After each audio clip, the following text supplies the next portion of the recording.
Hi, my name's Michelle and this is one of my 5 things, accessibility.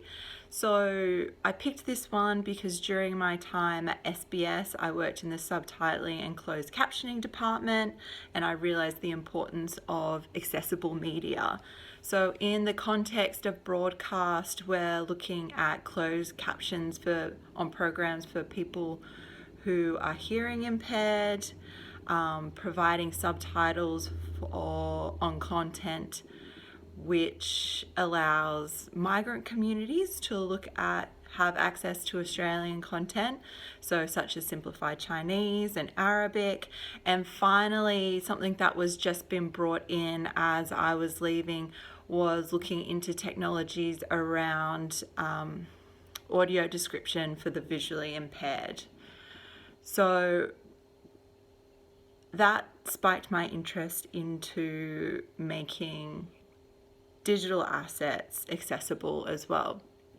And the starting place for that is the Web Content Accessibility Guidelines. So this guideline outlines steps you can make to make your website more accessible.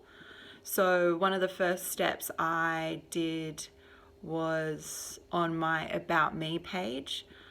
I added a text-to-speech function, or TTS, to allow the visually impaired to gain access to my About Me page. Hearing the text back in the synthesized voice made me hear how unclear some punctuation was when converted to this format. So parentheses were kind of ignored, which I realized I made a lot of use of. So instead of doing that, I had to replace that with or something to make sure my intended message was clear. The further I looked into accessible media options, I found Google Chrome's extension called Read Aloud, which you can add to your browser. I decided to use Read Aloud going forward to basically check my content on my pages to see how it was being perceived by someone who uses that assisted technology.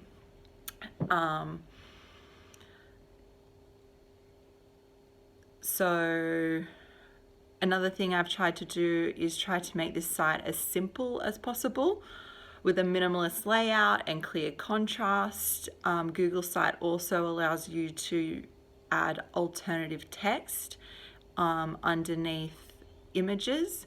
So screen readers can pick up those images and describe those images for someone using the read aloud text. I haven't really used this function within my site. Most of my images are for aesthetic reasons and not for functionality. The most image heavy page is 23 things, and there's a small description underneath each of them, so I've decided not to use alternative text. And finally, you may have noticed I have presented this information with closed captions. I did this just to provide another format for people to access my information and make it a little bit more engaging and interesting on another level. There's a link to the full transcript below, and enjoy the rest of my site. See ya!